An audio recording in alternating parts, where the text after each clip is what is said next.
ngayong araw kasama namin si Bangis Tolonges. Mag-inom kami nito. Saan? Sa biyahe ba? Sa biyahe. Habang nagbiyahe mag-inom, pwede ba yun? Magtitimpla na ba tayo? Magtitimpla na. Hatid lang namin sila dun sa papasyalan nila dito sa Tanay Rizal, dun sa magandang ilog dito.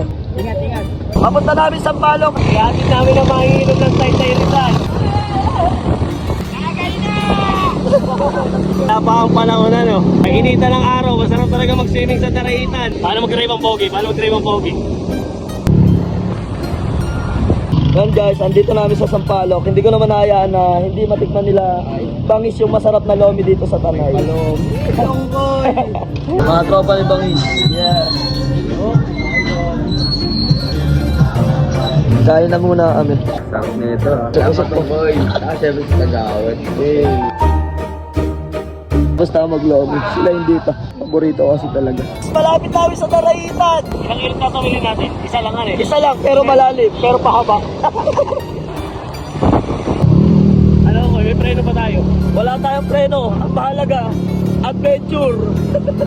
Daraitan! Ito na po bahala, Lord. Foot brake. Wala lang, pre.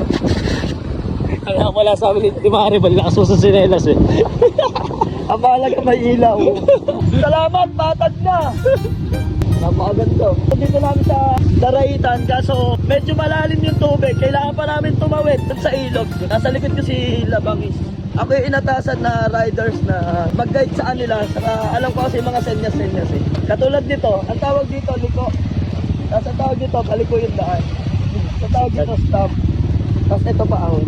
Ayan guys, so binabangka na yung tricycle. Siyempre, hindi namin kami papayag na hindi namin maranasan yung gantong thrill ngayong araw. Ay, mga kasama ni Bangis, mga tropa natin sa Itay. Bangis! Bakit? Sasaya pa nila oh. Ayan na guys, sinusundo na kami ng bangka para tumawid dun sa kabila. Kagawad!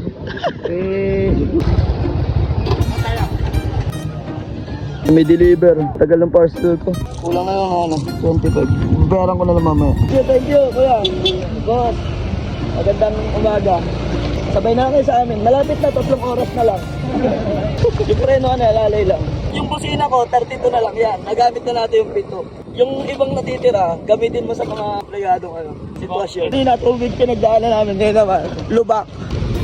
Hello po. Sorry po. Apagad na lang paligid. Kaya pa, malayo sa mga kupal.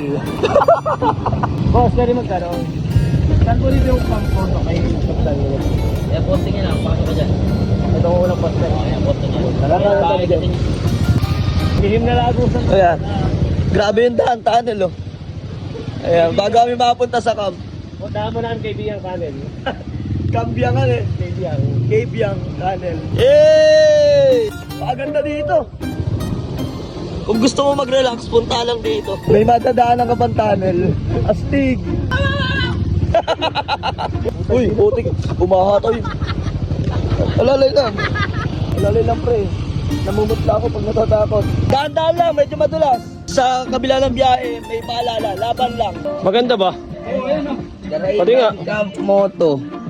Napakaganda. Oh, sabi sa inyo ang ganda dito. Mabundok pati ano to. Oo. Bundok. Buro lang eh. Ayun. Tol, dali mag-tent dito ha. Pagising nyo, nasa nakar na kayo. Ganda ng pahingahan. Ito yung room nila. Sayang, kailangan na naming umuwi. Ba't namin? Thank you. Salamat. Ano? Ingat. O yung boy. Thank you. Tit, alis namin tito. Gawad, thank you. Kawig ni Kairam to. Bye-bye. Lovely. Sabay na, lovely. Punta na, bye-bye po. Hindi, sige po, mamaya na po kayo magkusot. Tama yan muna. Ingat kayo. Ayan po, dadaan na po kami sa lihim na lagusan. Ang Kaybyang Tunnel ng Daraitan rin. Pinakabara. Pinakabara. Ikot tayo sa Luzon. Ikot tayo sa Luzon, may nakabara sa norte. Mission success! Nahatid na namin sila Bangis sa magandang tourist spot dito sa bayan ng Tanay. Sa Kapitan, Hinagpisan, salamat sa iyo sa 50% off na binigay mo sa aming mga kaibigan. At maraming salamat din kay Bangis sa pagbisita sa bayan namin. Pa-comment naman sa comment section kung hanggang saan umabot ang video na to. Maraming salamat sa mga nanood. Yun lang.